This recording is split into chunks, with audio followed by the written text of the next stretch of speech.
بسم اللہ الرحمن الرحیم۔ السلام علیکم دوستو۔ حضرت نعمان بن بشیر رضی اللہ تعالیٰ عنہ نے ایک روز منبر پر بیٹھے ہوئے دوران خطبہ فرمایا کہ میرے ابا نے مجھے اپنے مال میں سے کچھ مال دیا۔ میری ماں نے کہا تم جب تک اس مال پر رسول اللہ صلی اللہ علیہ وآلہ وسلم کو گواہ نہ ٹھہراؤ میں خوش نہیں ہوں گی نہ مجھے اطمینان ہوگا۔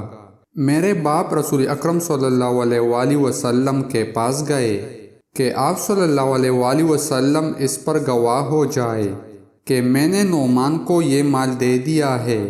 تو نبی کریم صلی اللہ علیہ وآلہ وسلم نے فرمایا کیا تم نے اپنی ساری اولاد کو اسی قدر دیا ہے؟ انہوں نے کہا نہیں۔ تو آپ صلی اللہ علیہ وآلہ وسلم نے ارشاد فرمایا اللہ تعالیٰ سے ڈرو اور اولاد کے درمیان عدل کرو۔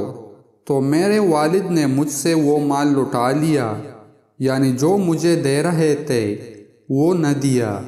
نبی کریم صلی اللہ علیہ وآلہ وسلم نے فرمایا جب تم اپنی ساری اولاد کو برابر نہیں دے رہے تو مجھے بالکل اس معاملے میں گواہ نہ بناؤ۔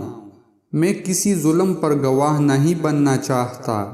دوستو، جس قدر والدین اپنی اولاد پر شفیق ہوتے ہیں آپ صلی اللہ علیہ وآلہ وسلم اس سے بڑھ کر امت کے افراد کے حق میں شفیق و رحیم ہے۔ دوستو، مزید اسلامک ویڈیوز دیکھنے کے لیے ہمارے چینل کو سبسکرائب کریں اور ویڈیو کو لائک اور شیئر کریں۔